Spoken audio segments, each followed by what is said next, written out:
tapşırıqda bizdən soruşur. Deməli, rəsmlər vermişdir.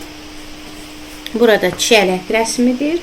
Sarı rəngdə bibər rəsmidir.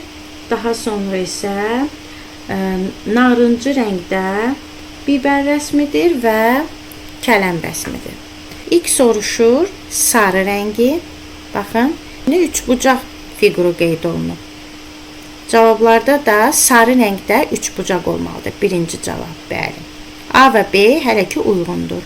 Baxırıq, ikinci soruşduğu rəsmdə isə bizə kvadrat şəkli çəkib və narıncı rəngdə rəsmdir.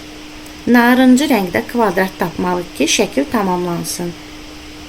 Baxın, deməli, üçbucağımız sarı rəngdə, narıncı rəngdə isə kvadratımız var.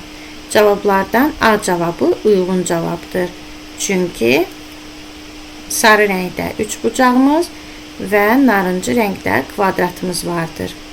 Keçirik 8-ci tapşırığa. Bizdə burada hamburger vermişdir və bizdən soruşur.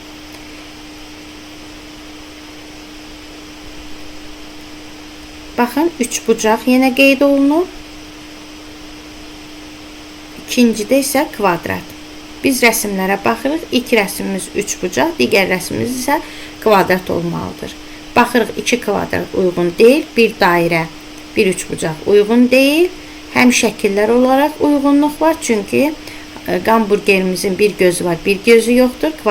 Kvadratı da soruşduğu üçün burada qeyd olunan kvadratda həm pendirlərin bir qismi var, həm hamburgerimizin ağzı və göz hissəsindən də burada bir qismi var. Həm də kvadrat olduğu üçün uyğundur. Və ilk olaraq da üçbucağı soruşur. O da öz qaydasında. Doğru cavab A.